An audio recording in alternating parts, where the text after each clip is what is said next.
अस्सलाम वालेकुम नाज़रीन, प्रोग्राम पाकिस्तान टुनाइट के साथ मैं हूं आदिल निज़ामी। आज की सबसे बड़ी खबर साबिक वज़ीर आज़म नवाज शरीफ का तवील अरसे के बाद मीडिया पर आना है, जहाँ उन्होंने गिले शिकवे किए, माजी की बातें की, साथ साथ उन्होंने अवाम को रिलीफ देने की भी बात की, महंगाई की बात की और बताया कि अवाम किस तरह महंगाई की वजह से पिछले कुछ टाइम में परेशान है। रिलीफ क्या दिया जा रहा है कि बिजली के बिल ख़ुसूसन पंजाब में कमी का फैसला किया गया है, 14 रुपये फ़ी यूनिट 2 माह के लिए अवाम को रिलीफ मिलेगा। उन्होंने आज की प्रेस कॉन्फ्रेंस में क्या कुछ कहा, पहले ये मुलाहिजा कीजिए। IMF को दोबारा लाने वाले कौन हैं जो आज बढ़ चढ़ के जेल से बैठ के बातें कर रहे हैं? मुझे जवाब देगा कि ये क्यों निकाला गया, कौन थे वो चेहरे, और फिर इमरान खान साहब किस तरह से पावर में आए। ये सब बातें आपको सोचनी चाहिए। वो कौन लोग हैं जिन्होंने पाकिस्तान को यहाँ तक पहुँचाया है? नाकाबिले माफी हैं वो लोग। मरियम ने अभी ये फैसला किया है अगस्त और सितंबर के महीनों में बिलों में फौरी रिलीफ फ्राहम करने की कोशिश की है। 0 से 500 यूनिट कंज्यूम करने वाले जो लोग हैं 14 रुपए जो है वो कम करके बिजली के बिल तैयार किए जाएंगे। जी आपने सुना जी, साबिक वज़ीर आज़म एक तरफ तो आवाम को रिलीफ देने की बात कर रहे हैं, दूसरी जानिब अपनी सजाओं का भी तस्करा कर रहे हैं और सवाल पूछ रहे हैं कि वो कौन लोग थे जिन्होंने उनकी हुकूमत के खिलाफ साजिश की। साथ हम देख रहे हैं कि पाकिस्तान तहरीक-ए-इंसाफ मुल्क की बड़ी सियासी जमात है, उसको भी कुछ तहफ़्फ़ुज़ात हैं, ख़ुसूसन जुडिशरी के हवाले से। चीफ जस्टिस ऑफ पाकिस्तान पर तहफ़्फ़ुज़ात का या आज पाकिस्तान तहरीक-ए-इंसाफ के रहनुमाओं की जानिब से प्रेस कॉन्फ्रेंस की गई। क्या तहफ़्फ़ुज़ात थे उनके, मुलाहिज़ा कीजिए। अलकादर केस का ट्रस्ट ऑलमोस्ट कंक्लूजन को आ गया है। उसका फैसला किसी भी वक्त हो सकता है कि उससे रिलेटेड कुछ ऑब्जर्वेशन दी गई है चीफ जस्टिस ऑफ पाकिस्तान काजी फाइसा साहब की तरफ से, बल्कि ऐसी ऑब्जर्वेशन दी है जिसका उस केस के मेरिट के साथ ताल्लुक है। खान साहब के बुनियादी हकूक केस के फेयर होने का और उस केस पे असर अंदाज हुआ है, इसलिए इंसाफ की तकाजों को पूरा नहीं किया गया है, इसलिए इस पे हमारे शदीद तहफ़्फ़ुज़ात है। एक चीफ जस्टिस ऑफ पाकिस्तान काजी उल क़ज़ात बाप होता है जुडिशरी का, साफ का, अगर वो इस नहज पर किसी के जाती मुखासमत पर उतर आए तो मेरे ख्याल में हमने बहुत सब्र कर लिया। ये आपने सुना जी, पाकिस्तान तहरीक-ए-इंसाफ के रहनुमा जो हैं प्रेस कॉन्फ्रेंस कर रहे थे और साथ में बता रहे थे कि माजी में जो सियासतदान है उनका एहतसाब होता रहा है, अदारा जो है वो खुद इंटरनल एहतसाब करने जा रहा है, क्या जुडिशरी का भी एहतसाब होगा। दूसरा हम देखें पाकिस्तान तहरीक-ए-इंसाफ इंटरनल पॉलिटिक्स शदीद मुश्किलात का शिकार है, पंजाब हो KP के हो, खासी वहाँ पर हमें डिवीजन देखने को मिल रही है। नाज़रीन, सबसे बड़ा एक और मसला पाकिस्तान में जो आजकल ज़ेर बहस है वो है इंटरनेट कनेक्टिविटी। लाखों नौजवान इससे मुंसलिक हैं, उनका कारोबार इससे मुंसलिक है, लेकिन पिछले कुछ टाइम में इंटरनेट जो है स्लो होने की वजह से उनका काम जो है खासा मुतासिर हो रहा है। बड़ी रकम जो बैरून ममालिक से पाकिस्तान में आती थी वो भी शायद अब नहीं आ पाएगी। आज इन इश्यूज़ पे बात करते हैं। सबसे पहले अपना जो है उसका आपको तारुफ करवाता चलो। हमारे साथ स्टूडियो में मौजूद हैं सेनेटर शाहज़ेब दुरानी साहब, आप पाकिस्तान मुस्लिम लीग नून को रिप्रेजेंट करेंगे। बहुत शुक्रिया जी आपका ज्वाइन करने के लिए। अहमद अवैस साहब हमें ज्वाइन कर रहे हैं, सीनियर कानूनदान हैं, पाकिस्तान तहरीक-ए-इंसाफ के रहनुमा हैं। अहमद साहब बहुत शुक्रिया। डॉक्टर शर्मिला फारूकी साहिबा रुकने कौमी असम्बली हैं और पाकिस्तान पीपल्स पार्टी को रिप्रेजेंट करेंगी। सेनेटर साहब आपसे बात का आगाज़ करते हैं। तवील अरसे बाद मियाँ साहब आए हैं और हम देख रहे हैं कि पाकिस्तान की 77 साल तारीख में पहली बार एक साबिक DGI के खिलाफ जो है कार्रवाई हो रही है, उनको तहवील में लिया गया। उसके आफ्टर शॉक्स भी आ रहे हैं। आज भी कुछ गिरफ्तारियां हुई और कुछ और भी साहब का जो अफसरान को गिरफ्तार किया गया, लेकिन मियाँ साहब ने आज उनका कोई तस्करा भी नहीं किया पूरी प्रेस कॉन्फ्रेंस के दौरान। देखिए, मियाँ साहब के बारे में आप जो कह रहे हैं वो एक कायद हैं, सुप्रीम लीडर हैं। उन्होंने खुद ही भी एक अपने जो आपने कहा कि जो याद नहीं कर रहे, उन्होंने अपने प्रेस कॉन्फ्रेंस में एक बड़ी अच्छी बात उन्होंने की। उन्होंने कहा कि जी जो हो गया वो हो गया, अब हमें इन मसलों से निकलना है। वो माजी को जो है ना याद करते रहे, उन्होंने तारीख़ सबको दोहराई कि जी किस वजह से, किस तरह से एक इलेक्टेड प्राइम मिनिस्टर को आप तनख्वाह ना लेने पर आप उन्हें जो है ना वो एक निकाल देते हैं, तो उसकी क्यों ऐसा क्यों होना है, क्यों कर रहा था वो बंदा, और वो भी आपको पता किस तरह हुआ सारा। प्लस अब वो कहते हैं कि जी जो हो गया वो तो ठीक है, now it's time to move ahead. हम देखें, लोगों के पास मसले मसाइल हैं, लोगों के प्रॉब्लम्स हैं, लोगों की इश्यूज़ हैं, महंगाई है, हालात बहुत ज़्यादा फ्रेजाइल हैं। तो इन हालात में इस वक्त एक लीडर जो है वो ये नहीं सोचता कि अब मेरे साथ जो होना था ठीक है, वो एक हो गया, एक तवील जो है ना वो दास्तान है, एक दर्द भरी, लेकिन अब उससे आगे बढ़ना चाहिए। अब लोगों को जो है वो लोगों के मसले मसाइल से, पाकिस्तान को जिस तरह के कठिन इशूज़ से हम गुजर रहे हैं उनसे निकालना चाहिए, उसके बारे में सोचना चाहिए, कुछ प्रोडक्टिव, कुछ प्रोग्रेसिव अप्रोच रखनी चाहिए। चलिए, प्रोग्रेसिव अप्रोच रखनी चाहिए, जिस तरह वो कह रहे हैं बिजली के बिलों में रिलीफ देने की बात करें, लेकिन आज भी कुछ सवाल तो उनकी जान से उठाए गए। उन्होंने कहा कि वो कौन लोग थे जिन्होंने एक डेमोक्रेटिक गवर्नमेंट के खिलाफ साजिश की, सजाओं का भी तस्करा किया। बात तो कर रहे हैं माजी की। देखिए, मैं यही तो कह रहा हूँ, उन्होंने एक तवील एक दास्तान सुनाई और वो उनका इशारा यकीनन इन्हीं की तरफ था, जो कि अब देखें ना, एक एहतसाब भी उनका हो रहा है। उन्होंने किस तरह से जो है ना वो एक इलेक्टेड हुकूमत को गिराई बल्कि, और वो जब PDM के आपके देखें ना जो जलसे होते तो तब भी वो ये नाम ले रहे थे, वो यही कह रहे थे कि जी ये 2 लोग हैं जिसकी वजह से। फिर उन्होंने आगे एक अपनी जर्नी का भी बताया कि जिस वक्त हुकूमत जब मौजूद थे तो उसमें 5% जो है 5.5% आपकी इंटरेस्ट रेट था, 2% इन्फ्लेशन थी, तो एक अच्छा दौर था। बिजली जो है ना वो उन्होंने मिसाल दी कि जी बिजली की जो है ना वो बड़ी एवरीबडी वाज एबल टू पे देयर बिल्स। आजकल तो वो हालात क्यों पैदा किए गए? लेकिन पाकिस्तान तहरीक इंसाफ इस पे कह रही है कि उनके दौरे हुकूमत में 16 रुपये का यूनिट था। ये तो जो PDM आपके 2 साल 16 माह पहले और अभी हुकूमत, इसी हुकूमत ने सारा जो है वो महंगा किया। चले इस पर मजीद भी बात करेंगे। शर्मिला साहिबा, एक अच्छा टाइम था मियाँ साहब के लिए, तवील अरसे बाद आए। उनका जो एक मौक़िफ़ था, जो क्लेम कर रहे थे कि उनकी गवर्नमेंट को टॉपल किया गया, उनके खिलाफ साजिश हुई, उनको घर जाना पड़ा, मुझे क्यों निकाला, GT रोड, तस्वीर भी चलाते रहे, बात करते, लेकिन आज किसी का नाम नहीं लिया उन्होंने। हालांकि जो माजी में कहते रहे हैं अब वो बातें जो है सबके सामने आ चुकी हैं। जी शुक्रिया आदिल साहब। देखें जी, मियाँ साहब की प्रेस कॉन्फ्रेंस के ऊपर मैं क्या तबसरा करूं। कुछ सवालात जो वो हमेशा पूछते हैं अपने हवाले से वो उन्होंने आज दोहराए हैं। बेशक नाम ना लिए हों, लेकिन मैं समझती हूँ कि अब माजी से निकल के आगे की जानिब देखना चाहिए। उनकी साहबजादी वज़ीर आला पंजाब हैं, पंजाब की भाग दौड़ PMLN के हाथ में है, मुल्क के वज़ीर आज़म का ताल्लुक़ PMLN से है, शहबाज शरीफ साहब हैं। मुल्क इस वक्त बहुत ही नाजुक दौराहे से गुज़र रहा है, मुल्क में मईशत बेहाल है, सियासी इस्तेहकाम इलेक्शन होने के बावजूद अभी तक नहीं आ सका है, बहुत सारे मसाइल हैं, और जिसका जिक्र उन्होंने ख़ुद भी किया कि डॉलर का रेट है, बिजली के बिल है, आटे की कीमत है, बहुत सारी चीज़ें हैं जो एक आम आदमी को बराह रास्त मुतासर करती हैं। मुश्किल तरीन बजट मैं समझती हूँ पाकिस्तान के अंदर इस वक्त आया है, जिसने मज़ीद जो वो तबका जो पहले ही टैक्स दे रहा था उस पर मज़ीद और बोझ डाल दिया। लोग परेशान हैं, पाकिस्तान से ब्रेन ड्रेन हो रहा है, जो पढ़ा लिखा तबका है, प्रोफेशनल्स हैं, वो पाकिस्तान छोड़ के जा रहे हैं। There are such serious issues. इसके जो छोड़कर जा रहे हैं वो एक अलग मामला है, जो विद इन पाकिस्तान रहते हुए इंटरनेट के जरिए अपना काम कर रहे थे उनको भी मुश्किलात है, इस पर बात करेंगे। लेकिन ये बताइएगा आज प्राइम मिनिस्टर जो हैं वो नजर नहीं आए। हमने आपको बताऊं जी जी जी कंटिन्यू कीजिएगा। आपने बड़ी अच्छी बात करी। ये जो चंद दिनों से ये जो इंटरनेट के इश्यूज आ रहे हैं, इसमें ऑलरेडी ये जो एक तज्जिया आ रहा है और जो एक एस्टिमेट आ रहा है कि $5 बिलियन का इस पर नुकसान हो सकता है बिजनेसेस को और पाकिस्तान को। बहुत सारे ऐसे ऑनलाइन बिजनेसेस हैं, ई-कॉमर्स हैं, लोगों को तकलीफ़ हो रही है। मज़ीद जो है जो एक तबका चल रहा था जो कहीं से थोड़ा बहुत कमा लेता था वो भी मुतासर हो रहा है। तो इस तरीके से एक जिसे कहते हैं ना कि आपको एक अंधेरे कुएं में धकेला जा रहा है, मतलब it's frustrating, sometimes it's frustrating for us parliamentarians also. हम बैठे होते हैं पार्लियामान में, लोग हमसे सवाल करते हैं कि ये क्यों हो रहा है, और हमारे पास शायद इसका जवाब नहीं होता, because we ourselves don't know कि ये क्यों। मतलब पहले ट्विटर बैन हुआ, उसके बाद अब जो सोशल मीडिया है, व्हाट्सएप है, ये चीज़ें हैं ये बंद हो रही। व्हाट्सएप पे देखें डॉक्टर्स की प्रिस्क्रिप्शंस आती हैं, लोग राब्ते करते हैं एक दूसरे से। एमरजेंसी के अंदर एक मीडियम था जिससे आप राब्ता कर सकते थे। बहुत सारे इश्यूज़ हैं, और वो मतलब आप घर से बाहर निकलें तो आप एक तरीके से मफलूज होकर रह जाते हैं, बिकॉज इंटरनेट डिस्ट्रप्शंस हैं और जवाब किसी के पास नहीं है। सुनिए, आपके वोटों से हुकूमत कायम है, आपके वोट से ही प्राइम मिनिस्टर बने, लेकिन हम देख रहे हैं कि उस तरह से शायद आप लोगों का राब्ता नहीं है हुकूमत के साथ। बिजली के मामला थे, ये सिर्फ पंजाब का मामला नहीं है, आपको KP में नज़र आता है, आपको सिंध में नज़र आता है, बलूचिस्तान में नज़र आता है, मतलब हर जगह लोग बिजली के बिलों से हैं तंग हैं, उसकी प्राइस बहुत ज़्यादा हो गए। तो आज पंजाब के हवाले से मियाँ साहब बैठे हुए हैं, तो क्या अच्छा ना होता कि प्राइम मिनिस्टर आपके साथ होते, एक साथ मिल के कोई कंसेंसस होता कि सिर्फ एक सूबा नहीं पूरे मुल्क के जो लोग हैं उनको रिलीफ मिलता?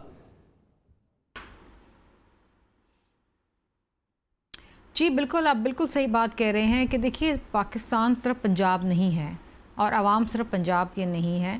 हमारे लिए हर सूबे का शख्सियात लोग एक बराबर हैं, हम पाकिस्तानी हैं। अगर किसी एक सूबे को रिलीफ दिया जा रहा है तो वो किसी और सूबे की एट द कॉस्ट ऑफ किसी और सूबे के नहीं देना चाहिए।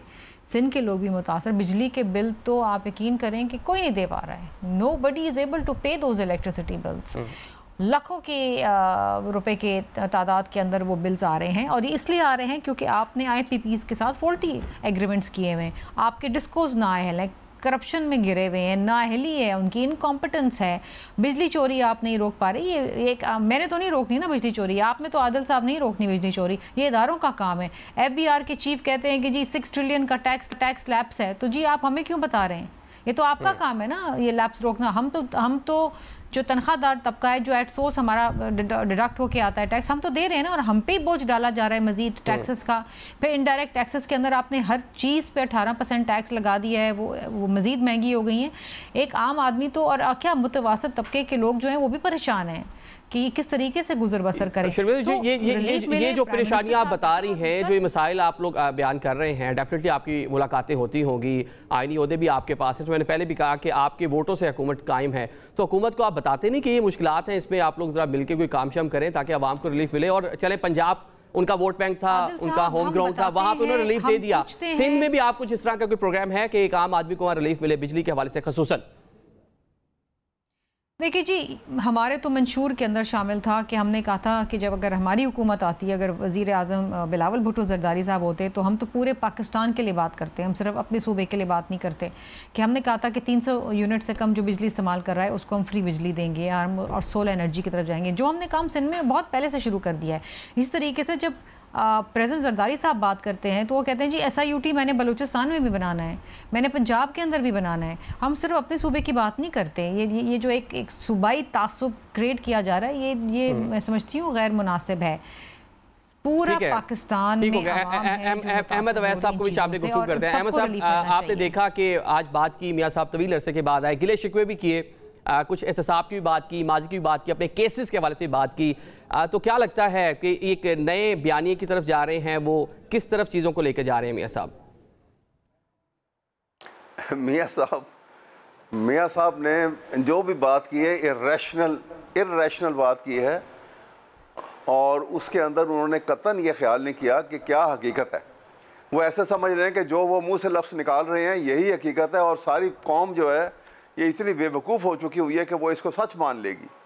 आप देखिए तो सही कि मियाँ साहब से ये पूछा जाए, वो कहते हैं कि पहली बात तो उन्होंने की जो बिजली के मुतालिक। आप सोचिए कि ये APP के और ये सारे यूनिट जो हैं, जो बग़ैर एक यूनिट बिजली दिए वो करोड़ों रुपया जो है वो वसूल कर रहे हैं, और अब तक जब से ये यूनिट, और वो अरबों रुपए ले चुके हैं। आपको पता ना कि ये कलेक्टिवली, ये इनका अपना ये सारी कैलकुलेशन थी गवर्नमेंट लेवल के ऊपर, एक कलेक्टिवली एक साल में $134 बिलियन जो है पाकिस्तान इनको पे करता है, और बिजली प्रोड्यूस नहीं करते ये। और ये कब लगे थे, ये मियाँ साहब से पूछो कि कहते हैं जी मेरा दौर बड़ा अच्छा था। ये यूनिट कब लगे थे? ये मियाँ साहब के और शहबाज के दौर में लगे थे। और उनसे ये भी पूछें कि इन यूनिट्स के मालिक कौन कौन हैं, तो आपको पता लगेगा कि वो शहबाज शरीफ साहब जो पब्लिकली कह रहे हैं कि मैं तो एक धेला भी तनख्वाह नहीं ले रहा और अपने पल्ले से चाय पानी का खर्च भी कर रहा हूँ, इनके साहबजादे जो हैं चिरनियोट का APP का जो यूनिट है पूरा, उसके मालिक हैं।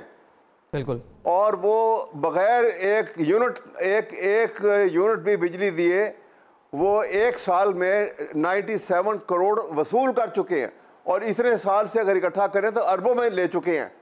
ये कौम का हाल ये कर रहे हैं। मियाँ साहब को ये समझ नहीं आती, ये किसको बेवकूफ़ बना रहे हैं। फिर कहते हैं कि मुझे क्यों निकाला, सुने ज़रूर उनसे। कहते हैं कि मुझे मेरे बेटे के जो है मैंने नहीं लिया, उनसे तनख्वाह नहीं ली तो मुझे निकाल दिया, ये बात नहीं ना। सुनिए ज़रा, सुनिए, सुप्रीम कोर्ट में ये बड़ी डिटेल से एक एक चीज़ के ऊपर, एक एक डॉक्यूमेंट के ऊपर आर्गूमेंट है, और वो सारे डॉक्यूमेंट जो हैं वो ऑथेंटिकली ISI ने सप्लाई किए हुए हैं, रिकॉर्डेड ऑन रिकॉर्ड है वो सारे, जिसको ये रिबट नहीं कर सके। ये जायदादें जो हैं, ये पाकिस्तान आज जिस गुर्बत में चला गया है, ये दो भाई अमीर हो गए। इन्होंने वो वहाँ पे अजीज़िया में भी अरबों रुपए की जायदाद बना ली। इन्होंने यूरोप के वहाँ लंदन में भी आपने देखा कि वहाँ पे जो है वो एवर फील्ड की जायदाद जो है इनकी, वो सिर्फ एक उस जगह की जायदाद जो है वो अरबों रुपए में है। मैं ये आपसे अर्ज़ करता हूँ, 10 साल का इनका मियाँ साहब का, कभी आप 1980 में ये सियासत में आए, 1990 में ये बन गए पहली दफ़ा प्राइम मिनिस्टर। 10 साल में दोनों भाइयों का आप इनकम टैक्स के रिटर्न निकाल के देख लें, 8,000, 7,000, 6,000, 5,000 ये एनुअल रिटर्न है इनके। और ये अरबों की जायदादें कहाँ से बन गई? ये किक बैक्स और ये कमीशन के पैसे इस पाकिस्तान के इस गरीब मुल्क के पैसे हैं, और बाहर जाके उन्होंने उसको इन्वेस्ट कर लिया। ये अच्छा, फिर उनसे पूछिए, कहते मुझे अहमद अवैस साहब, ये इल्जाम तराशियां तो चलती रहेंगी, लेकिन पौने 4 साल पाकिस्तान तहरीक इंसाफ की भी गवर्नमेंट थी, उस टाइम इस हवाले से क्यों कुछ इस तरह का काम नहीं हुआ? चले कुछ एविडेंस सामने लाते, कुछ सजाएं होती। पौने 4 साल एक लंबा अरसा है। मैं यही आपके सामने अर्ज कर रहा हूँ कि ये सारी बातें जो हैं ये इसलिए कह रहे हैं कि वो जैसे कैसे भी वो अपने आप को निकाल के बैठ गए और उनका कहा जी मुझे क्यों निकाला। वो 10th वॉल्यूम जो आज भी महफूज है, जो सील बंद किया हुआ है, आज उसको निकालने तो पता लग जाएगा इनको क्यों निकाला। ये मुल्क का हाल ये क्या हुआ है, मैं तो तकरीर से ये बातें कह रहा हूँ आपसे। अब क्वेश्चन ये है कि जो कुछ हो चुका सो हो चुका, अब आगे के लिए खुदा के लिए ये जब तक कोई मुनाफकत को छोड़ के हकीकत पसंदाना रवैया अख्तियार नहीं करेंगे, और पाकिस्तान के गरीब आवाम में एक बहुत बड़ी, आपको मालूम है, एक बहुत बड़ी परसेंटेज जो है वो 55% बिलो पॉवर्टी लाइन लोग हैं, जिनका जिक्र ना बजट में आया है, ना कभी मियाँ साहब ने जिक्र किया है। वो जानवरों से भी बदतर जिंदगी गुजार रहे हैं वो लोग, और ना उनका जिक्र कहीं आया है बजट में, और ना उनका जिक्र आया है जिन्होंने दुबई में स्काई हॉल उनके टावर्स हैं और प्रॉपर्टियां खरीदी हुई है। चले आप आम आदमी की बात कर रहे हैं, पाकिस्तान तहरीक इंसाफ, जिस तरह आप एक आम आदमी की बात कर रहे हैं, बिजली के बिल एक बड़ा मसला है। जिस तरह पंजाब गवर्नमेंट, चले उनका होम ग्राउंड है, वहां से उनको बैंडेड मिलता है, वहां पे वो रिलीफ देने जा रहे हैं 14 रुपये फी यूनिट। खैबर पख्तूनख्वा में आपकी हुकूमत है, और कहा वहां पे कोई प्लान है मरकज के साथ मिल के या सूबाई हुकूमत आम आदमी को रिलीफ दे, खसूसन बिजली के बिल के हवाले से? वहां भी करेंगे, वहाँ भी वो पूरा प्लान कर रहे हैं कि वहाँ भी सोलर एनर्जी का इस सिलसिला शुरू करेंगे। और ये बड़ी अच्छी बात अभी मैंने की है पीपल पार्टी के हवाले से कि वो जो उन्होंने सिंध में शुरू कर रहे हैं, ये सारी जगह पे होना चाहिए। आवाम का ख्याल होना चाहिए कि ये लोग किस तरह पिस रहे हैं, किस मुसीबत में हैं। घरों की जायदादें, अपनी छोटी छोटी चीज़ें बेच के बिजली के बिल की तरफ जा रहे हैं लोग। और ये यहाँ अभी पता है कि ये इंटरनेट का जो लॉस है, अभी 500 मिलियन का डॉलर का लॉस हो चुका है। ये नहीं कि होना है, ये रिकॉर्डेड है, ये हो चुका है लॉस।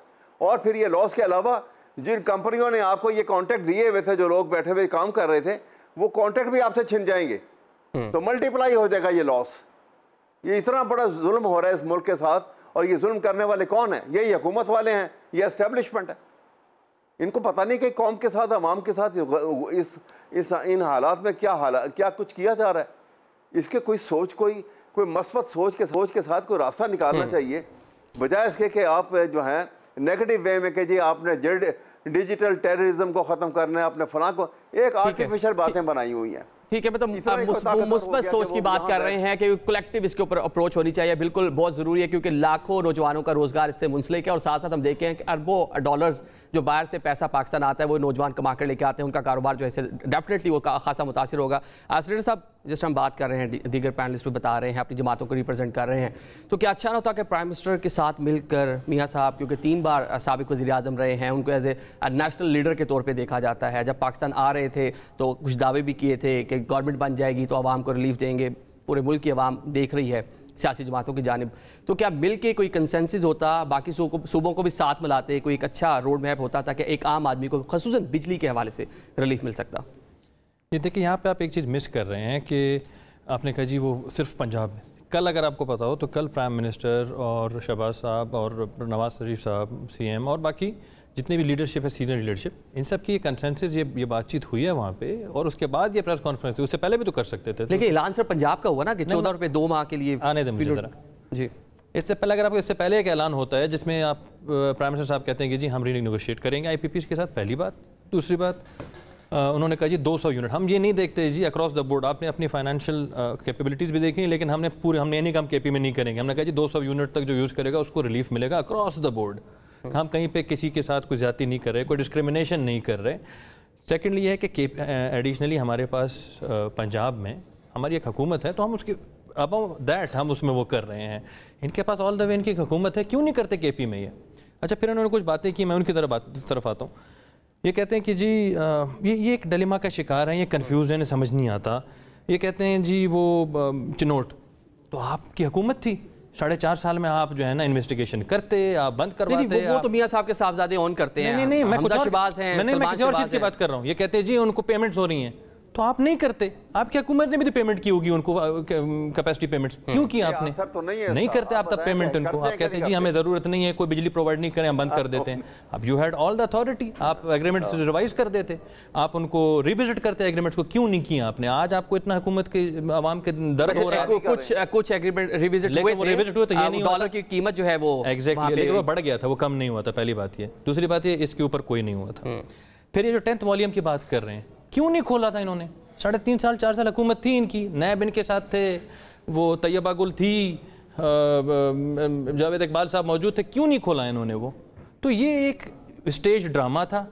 वो ड्रामा ये सिर्फ करते रहे, बस लोगों को बेवकूफ़ बनाते रहे कि चोर डाकू 10th वॉल्यूम खुलेगा, ऐसा। तो क्यों कोई बारे में है ना, वो देखे वो जो वाजिद ज़िया साहब, वो सारी रिपोर्ट थी 2017 पनामा और सारा मामला, वो तो इनके बारे में है। मतलब आपको खोलना चाहिए था, पूरे 4 साल हुकूमत आपकी, इसका जवाब तो आपको देना चाहिए ना।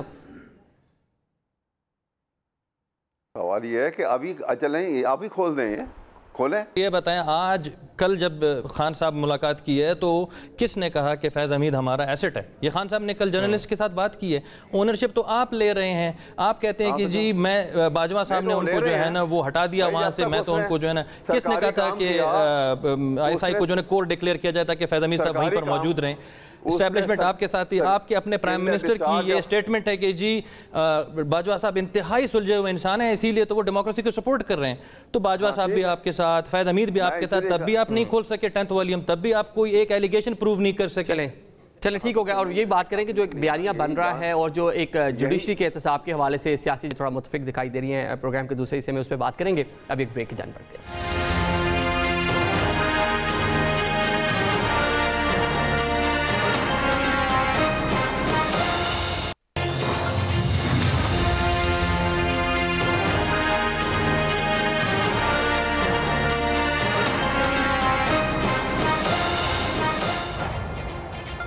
Welcome back after the break. Programme के सिलसिले को आगे बढ़ाते हैं, बात कर लेते हैं। जिस तरह अभी कहा गया नून लीग की जानिब से कि फैज़ हमीद साहब को असासा करार देते थे बानी PTI, बल्कि गुज़िश्ता रोज़ उन्होंने मीडिया नुमाइंदगान से बात में कहा और बताया, और माजी में भी इस हवाले से कुछ बयान दे चुके हैं कि उनको डर था कि उनकी गवर्नमेंट ना चली जाए, इसलिए वो चाहते थे कि वो कुछ अर्सा रुकें। तो अहमद अवैस साहब, ये ज़ाती मफादात के लिए भी चीज़ों को मैनुपुलेट किया गया या उनको आगे कंटिन्यू करवाना चाहते थे? ये पहले ख़ुद भी कन्फेस कर चुके हैं, मान चुके हैं खान साहब, और एक बार दोबारा जो है उन्होंने बताया कि जी कौमी असासा भी उनको करार दे, साथ साथ डिसएसोसिएट भी कर रहे हैं खुद को बानी PTI। देखिए, सवाल ये है कि कौन से ज़ाती मफादात उन्होंने लिए हैं। इमरान खान ने कौन सा ज़ाती मफादात जो हैं वो उनके ज़रिए हासिल किए हैं? वो हुकूमत बचाने की बात करते हैं कि सर्दियां गुजर जाएं। उनका जुलाई में उनका एक इंटरव्यू था हुकूमत जाने से पहले कि सर्दियां गुजर जाती, मैं इसलिए चाहता कि कंटिन्यू करें फैज़ साहब, क्योंकि IB की कुछ रिपोर्ट्स हैं कि कुछ प्लानिंग हुई है लंदन में, उनकी गवर्नमेंट को घर भेजना मकसूद है। वो तो हुई ना, वो तो शुरू से कह रहे हैं कि लंदन की प्लानिंग हुई थी, और जिसके तहत, और वो ये बाजवा साहब खुद मान चुके हैं कि लंदन में भी उनसे वो मुलाकात भी उनकी हुई थी। फिर लंदन बाजवा साहब तो यहाँ पे आपने टीवी के ऊपर, बल्कि आप लोगों के टीवी के ऊपर ये आया था कि जब वो बाजवा साहब ये कह रहे थे कि जब मैं प्राइम मिनिस्टर इमरान खान को मिलने जाता था तो मैं जेब में टेप रिकॉर्डिंग ले जाता था, उनकी सारी गुफ्तगू रिकॉर्ड करता था। ये कहाँ का विद इन कंडक्ट आता है ऑफ ड्यूटी? ये सारी बातें जो हैं, ये बहुत से मामला खुलेंगे। अच्छा है, बल्कि ये फैज़ हमीद को इन्होंने पकड़ा है तो ये बल्कि और भी पकड़े, ये मामला खुल के सामने आएंगे। ये एक दफ़ा ही पाकिस्तान को इन तमाम मामलों से ये छुटकारा हासिल करना पड़ेगा, तो हम एक मतलब और कौन से लोग हैं जो नरगे में आने चाहिए आपके मुताबिक? मतलब कौन सी ऐसी शख्सियात हैं जिनको आप कहेंगे, पॉइंट आउट करेंगे कि उनको पकड़ना चाहिए? नहीं, मैं तो नहीं, ये तो पकड़ तो वो रहे हैं ना, उनको पता होगा कौन कौन से हैं। जब वो पकड़ेंगे तो उनकी डिटेल सामने आएंगी, फिर पता लगेगा। हमें तो नहीं पता ना कि किसको पकड़ना। हम तो कहते हैं किसी को, हमारे तो कोई ऐसा आदमी नहीं है ना, हमने कोई ऐसा किया है। हमारी डिटेल तो हम तो इसलिए पहले दिन से कह रहे हैं कि आप जुडिशियल कमीशन बिठा के आप उसकी रिपोर्ट ले, पता लग जाएगा कि 9 मई का वाक़या भी क्या था और क्या स्ट्रक्चर्ड प्लान था वो, जिसके अंदर जो कसूरवार है उनको सज़ा दें। आपने एक 1.25 साल से सज़ा क्यों नहीं दी?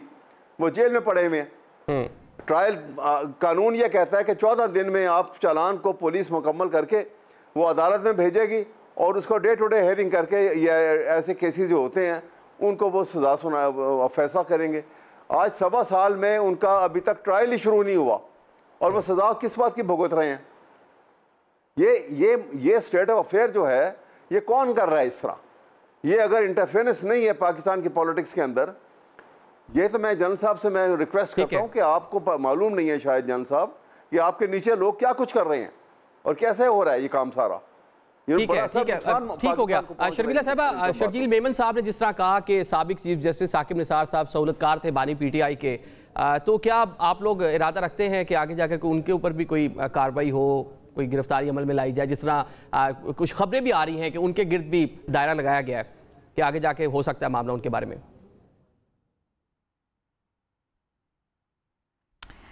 देखिए जी, माजी में अगर हम गए तो फिर बहुत सारे मामलात और वाक़यात खुलेंगे, फिर बहुत सारी शख्सियात और अशख़ास को मंजर आम पे लाना पड़ेगा। किस किस के ख़िलाफ़ कार्रवाई करेंगे? हर अदवार के अंदर कोई ना कोई खिलाड़ी था और कोई ना कोई खिलाड़ी के पीछे था, तो ये तो एक तवील एक लिस्ट है। अगर इसी में पड़े रह गए तो हम पाकिस्तान को आगे की जानिब कैसे लेके जाएंगे? मेरा ख़्याल है हर कोई जानता है कि किस दौर में किसने किस तरीके से सहूलतकारी की, किस तरीके से कौन सेलेक्ट होके आया, क्या हुआ। ये अनफॉर्चुनेटली पाकिस्तान की तारीख़ का एक कड़वा सच है। मैं अभी सोच रही थी 14 अगस्त को कि 77 ईयर्स हो गए अल्हम्दुलिल्लाह पाकिस्तान को कायम और दायम रहे हुए। 77 ईयर्स के अंदर 32 प्राइम मिनिस्टर्स रहे हैं पाकिस्तान के अंदर, including the caretaker prime ministers. आमिराना दौर रहा और उसको अगर आप निकाल दें, उस आमिराना दौर के जो बड़े बड़े चंक्स रहे पाकिस्तान के अंदर, एक चेकर्ड हिस्ट्री रही, तो तकरीबन कोई 48 ईयर्स में आपके सिविलियन प्राइम मिनिस्टर्स आए और वो 20 प्राइम मिनिस्टर्स थे। और अगर आप एक एवरेज निकालें इन प्राइम मिनिस्टर्स की इन दिस 48 ईयर्स, तो तकरीबन कोई 2 साल 4 महीने एवरेज आता है। तो अगर एक वज़ीर आज़म जो इलेक्ट होकर भी आता है, चाहे जैसे भी आए, उसने सिर्फ 2 साल 4 महीने हुकूमत करनी है, तो किस तरीके से मुल्क आगे चलेगा? पॉलिसीज़ का तसलसल कैसे होगा? एक पॉलिसी आप लेकर आते हैं, उसको जड़ पकड़ने में 2 से 3 साल ये जो आप फिगर बता रही हैं, मुझे याद पड़ता है यूसुफ गिलानी साहब जब प्राइम मिनिस्टर थे तो उनको longest serving prime minister Pakistan होने का उनको एजाज हासिल था, लेकिन सजा क्योंकि पिछली डेटों में तो उनसे छिन गया था। मतलब कि मियां साहब, मोहतरमा शहीद बेनज़ीर भुट्टो, उनको दोनों टेन्योर मिला रहे तो गिलानी साहब को पूरा नहीं हो रहा था टाइम। ठीक है आपने जी 2.5 साल 2.25 साल। और आप ये देखें कि गिलानी साहब भी अपने 5 साल पूरे नहीं कर सके, सुप्रीम कोर्ट ने कंटेम्प्ट में निकाल दिया उनको। तो ये बड़ी अनफॉर्चुनेट एक अलमिया है पाकिस्तान के साथ कि कोई भी, और प्राइम मिनिस्टर्स देखें या एग्जाइल में चले गए या जेल चल गए या फांसी चढ़ गए या बम धमाके से शहीद हो गए, ये प्राइम मिनिस्टर्स हैं आपके इस मुल्क में। आप मुझे बताएं वो मुल्क कैसे तरक्की करेगा? अभी हुकूमत एक आती नहीं है कि जी अफवाहें गर्म हाथ जड़ पकड़ती हैं कि जी वो जाने वाले हैं 2 महीना 3 महीना। अभी आप अपोजिशन से बात करें, बोलेंगे सितंबर में हुकूमत जा रही है। तो अगर यही बातें करनी है और इसी से आपने एक पॉलिटिकल इंस्टेबिलिटी की फिजा कायम करनी है, तो इस मुल्क में चले आप जो बात कर रही हैं, आप कंसेंसस की बात कर रही हैं कि मिल बैठकर बात की जाए, कोई इनिशिएटिव तो कोई लेना। इस पर डिबेट्स होती हैं, बात होती हैं, बयानात आते हैं, लेकिन अमली तौर पे कुछ नहीं होता। शेख साहब कहते हैं सितंबर होगा, कभी अगस्त का महीना बताते हैं। मतलब मुश्किलात की जो अभी बात कर रही हैं, इंडिकेट कर रही हैं, इसी वाले से बातें होती हैं। सेठ साहब, गवर्नमेंट बड़ी स्टेक होल्डर है, आप लोग बैठ के कोई कंसेंसस आपस में बैठ के बात करें। जब बिजली का मसला है, गुर्बत है, बेरोज़गारी है, मसाइल बढ़ते जा रहे हैं, जब तक स्टेक होल्डर नहीं बैठेंगे मामला तो आगे कैसे बढ़ेगा? अदर साहब ने आपने बड़ा अच्छा सवाल पूछा। मैं हर दफ़ा ये कहता हूँ कि हमेशा हम ही जो है ना ये इनिशिएटिव लेते हैं। अभी कुछ दिन पहले अगर आपको याद हो तो प्राइम मिनिस्टर साहब ने फ्लोर ऑफ द हाउस पे इन्हें कहा कि आए बैठे बात करें। जब हम अपोजिशन में थे तब तो ये मतलब कहते थे यार बात करना दूर की बात, मैं हाथ भी नहीं मिलाऊंगा। वो आते थे, आपको तो पता है सबको उनका एक अंदाज़ था। अब इवन देन हम कहते हैं कि जी माजी की चीज़ों को भुलाएं, इस पाकिस्तान की खुशहाली के लिए, पाकिस्तान के मुस्तहकम बनाने के लिए आए बैठे बात कर दें। वो कहते हैं जी हाँ आपसे तो बात नहीं करेंगे, हम बात उनसे करेंगे। तो कौन इस्टेब्लिशमेंट को ला रहा है इस सारे पॉलिटिकल सिनेरियो में? कौन उनको इनविटेशन दे रहा है? कौन दरवाजे खोल रहा है कि जी मैं बात तो उनसे करूंगा? हम कहते हैं आप सियासी लोगों से बैठें। अगर आप अपने आप को एक सियासतदान कहते हैं, आप कहते हैं कि जी हमारी एक पॉलिटिकल पार्टी है, तो आप बैठे पॉलिटिकल लोगों के साथ। आप क्यों जो है ना कहते हैं जी हम उनसे बात करेंगे। तो ये उनका माइंडसेट शो कर रहा है, ये उनकी एक इनका कभी ये देखें, मैं हमेशा लोगों को कहता हूँ कि जब हमारी हुकूमत बन रही थी तो हम पीपल्स पार्टी, ये डॉक्टर साहबा बैठी हुई हैं, ये इस बात की जो है एतराफ़ भी करेंगी कि नदीम अफजल चंद साहब खुद गए, इनको ऑफ़र की कि जी हमने तो वैसे अगर नून लीग को साथ सपोर्ट करना है तो हम आपको सपोर्ट कर दें, आप आ जाएं, लीड लें और हुकूमत बना लें। तो क्यों इन्होंने हुकूमत नहीं बनाई? क्योंकि इनके पास डिलीवरेंस के लिए कुछ है नहीं, इनके पास सिर्फ खोखले वादे हैं। 200 अरब डॉलर आएगा, 100 अरब डॉलर मुंह पे मारेंगे, मतलब उधर भी मारेंगे, मतलब इनके हर चीज़ में मार धाड़ है। हम 100 अरब डॉलर जो है वो हम दे देंगे, 1 करोड़ नौकरियां हम जो है वो लोग बैरून पाकिस्तान से पाकिस्तान आएंगे, यहाँ पे लोग काम करेंगे, 10 लाख घर बनाएंगे। कोई एक तो वादा बताएं अपना, ये 3.5 साल में कुछ तो देना अपनी डिलीवरेंस के लिए। ये सिर्फ पाकिस्तानी अवाम को लड़ाना चाहते हैं, ये खून की होली खेलना चाहते हैं, जिस तरह ये 9 मई को खेलने की इन्होंने कोशिश की, ये उस तरह फिर से खाना जंगी की तरफ ले जाए। ये ग्लोरीफाई करते हैं जो बांग्लादेश में हुआ, ये उस चीज़ को ग्लोरीफाई करते हैं। वहाँ पे कितने लोग शहीद हुए, कितने लोग मारे गए वहाँ पे। आप क्या चाहते हैं कि पाकिस्तान में भी उसी तरह खून की नदियाँ बहें, भाई भाई को मारने लगे, खाना जंगी शुरू हो जाए? ये इनका सिर्फ ये मकसद है कि बस अनस्टेबिलिटी हो। ये एक एजेंडे पे काम कर रहे हैं, ये कन्फ्यूज्ड कल्ट है और ये सिर्फ हमें आपस में लड़ाने की कोशिश करते हैं, वरना इनके पास डिलीवरेंस के लिए कुछ है नहीं। आए हुकूमत ने क्यों नहीं लिया इन्होंने हुकूमत? ठीक है, एजेंडे पे काम कर रहे हैं, आपका इल्ज़ाम है। अहमद अवैस साहब, आपने देखा कि राउफ हसन साहब के हवाले से कुछ खबरें आई हैं कि जो इंटरसेप्ट जिसको रवाबित थे जिस अदारे के जर्नलिस्ट के साथ, वही साइफर के हवाले से स्टोरी कर रहा है, और भी कई मीडिया पर्सन जो गैर मुमालिक में मौजूद हैं, ऐसे अदारे जो पाकिस्तान के खिलाफ अक्सर प्रोपेगेंडा करता भी हमें दिखाई देते हैं, उनसे रवाबित में थे। मुझे देखें इस तरह कहने से क्या होता है, मैं भी 100 बैठ के स्टेटमेंट दे दूँ, ये तो सारी एविडेंस की बात है, सामने आएंगी चीज़ें तो मालूम होंगी। ये तो जब 9 मई का वाक़या शुरू हुआ तो किस कदर हंगामा आराई शुरू की, किस कदर झूठ बोला गया। आपके प्राइम मिनिस्टर जो हैं टीवी के ऊपर आके बाकायदा उनकी स्टेटमेंट आई कि देखिए इन लोगों ने तो ये किस कदर ज़्यादती की कि MM आलम का लेजेंड जहाज़ जो है उसको आग लगा के जला के खाक कर दिया, और वो जहाज़ जो है वो कराची के म्यूज़ियम में महफूज है आज भी। ये इस तरह झूठ बोलना एक प्राइम मिनिस्टर के लेवल के ऊपर, और इसी तरह ये क्योंकि ऑर्केस्ट्रेटेड प्लान था, ये सारा किया हुआ था इन्होंने।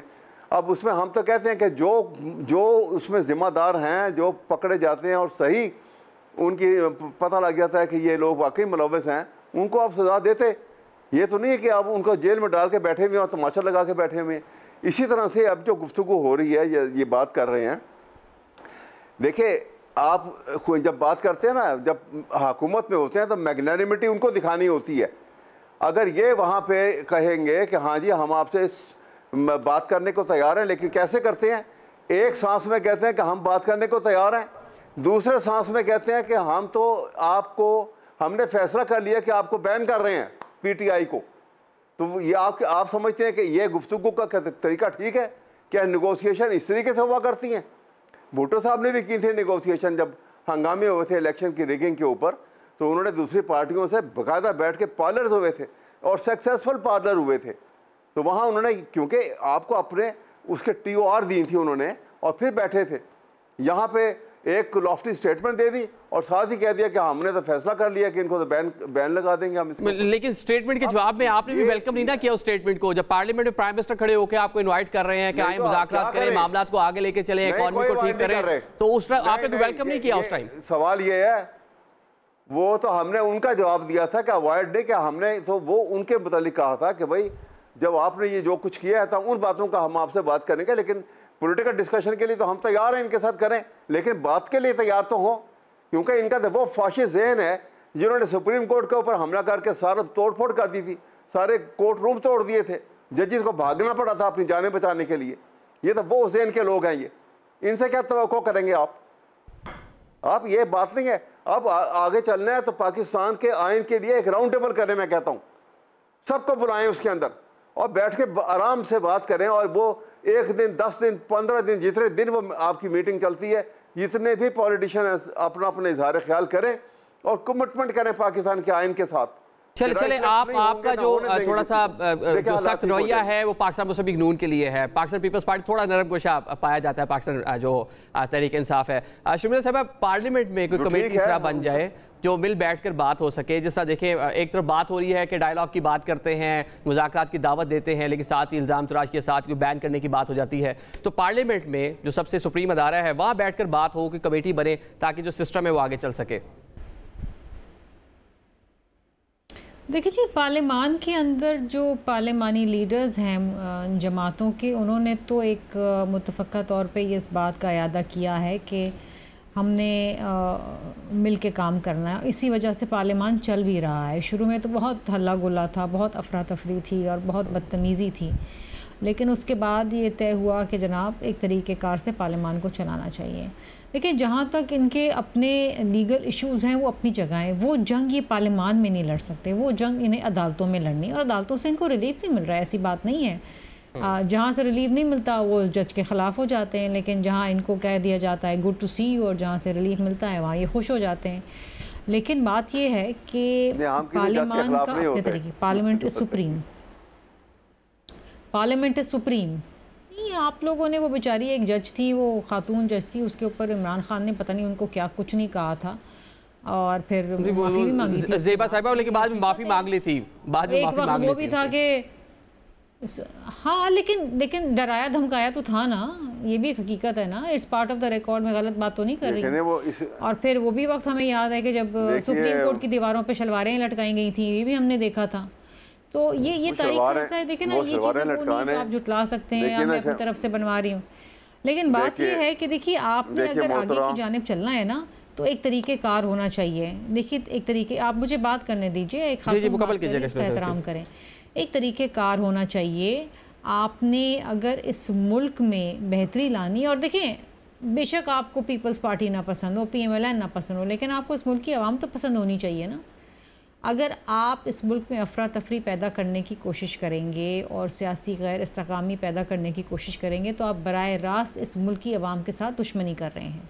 क्योंकि अगर सियासी इस्तेकाम नहीं आता तो इस मुल्क में मईशत नहीं चल पाएगी, मईशत नहीं चल पाएगी तो लोग मज़ीद भूखे मरेंगे, मज़ीद लोगों के ऊपर तंगी आएगी। और इसकी पॉलिटिकल स्टेबिलिटी बहुत ज़रूरी है। सारी चीज़ों की ठीक कह रही है, मतलब वैसा इस पे रिस्पॉन्ड भी करना चाह रहे हैं, उनसे उनका रिस्पॉन्स भी देंगे। और सेकेंडली जो KPK और पंजाब में पाकिस्तान तहरीक इंसाफ में शदीद जो तकसीम और डिवीजन पाई जा रही है, उस पर मुझे सवाल करेंगे। अभी एक जान पढ़ते हैं, मज़ीद प्रोग्राम के सिलसिले आगे बढ़ाएंगे।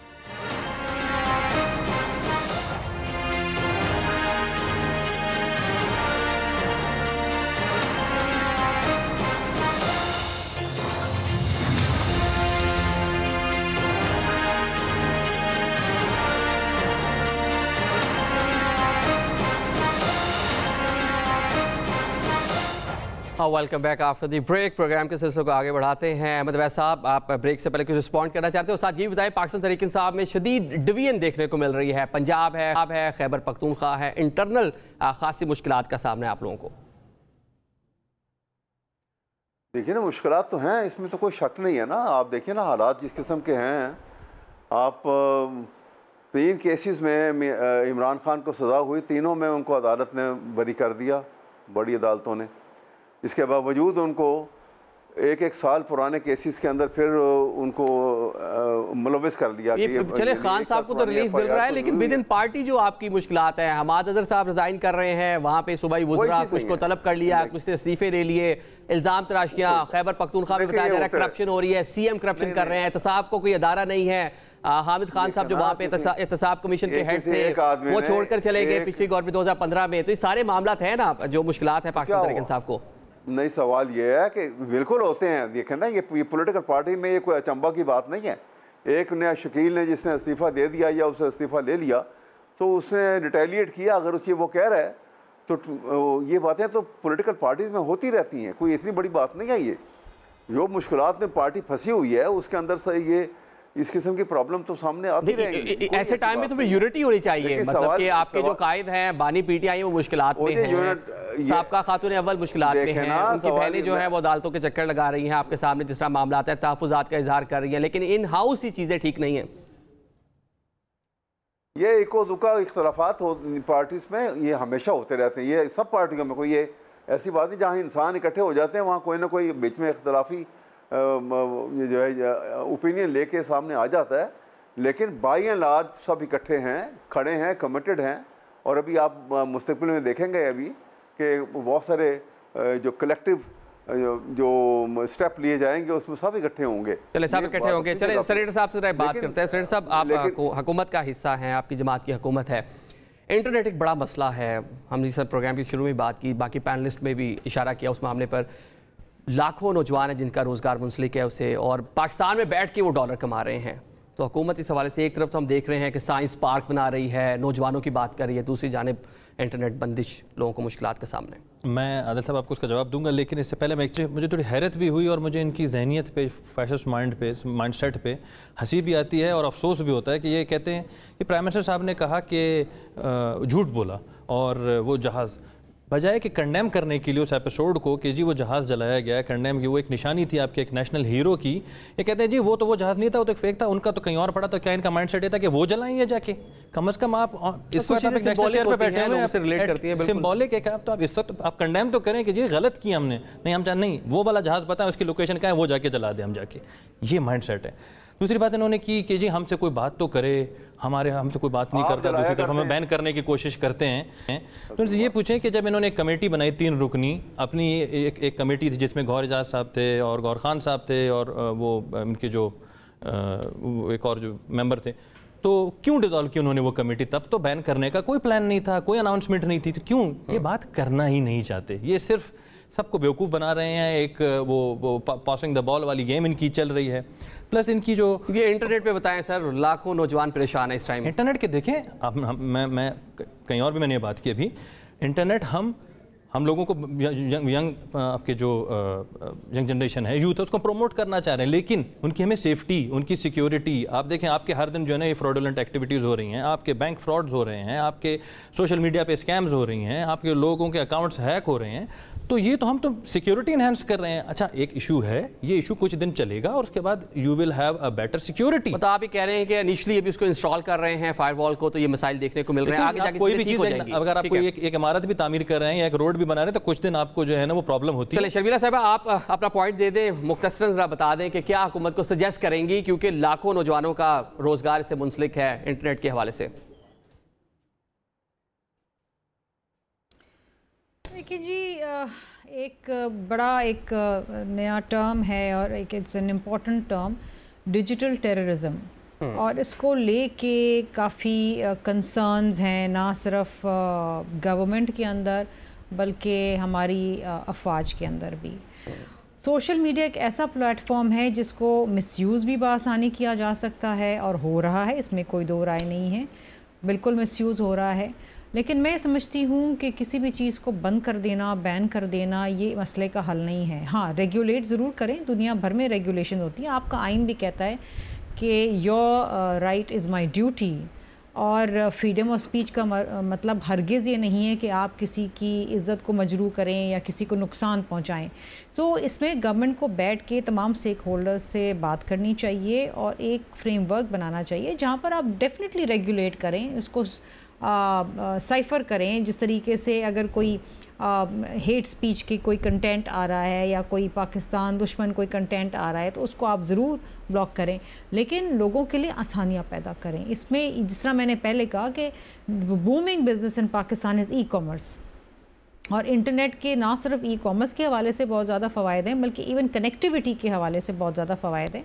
और ये एक तरफ तो हम कह रहे हैं कि जी हम IT पार्क्स बनाएंगे, हम जी पाकिस्तान की IT एक्सपोर्ट्स $5 बिलियन से $25 बिलियन पे ले जाने, वहाँ पर अगर आप डिस्ट्रप्शंस पैदा करेंगे, और कहने में आ रहा है कि जी फायरवॉल लगा दी गई है, आई डोंट नो लगा दी गई है कि नहीं लगा दी गई है, क्योंकि एक जो बड़ा अलमिया इस हुकूमत के साथ वो ये है ना कि अगर सवाल करो कोई पार्लियामान के अंदर तो जवाब नहीं मिलता।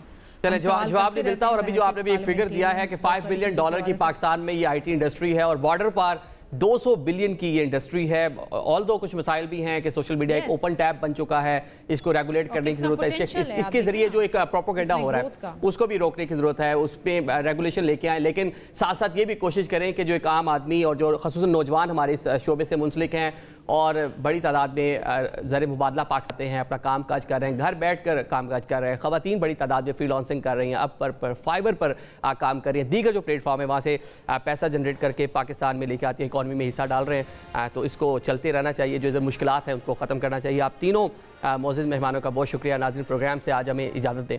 अल्लाह हाफ़िज़।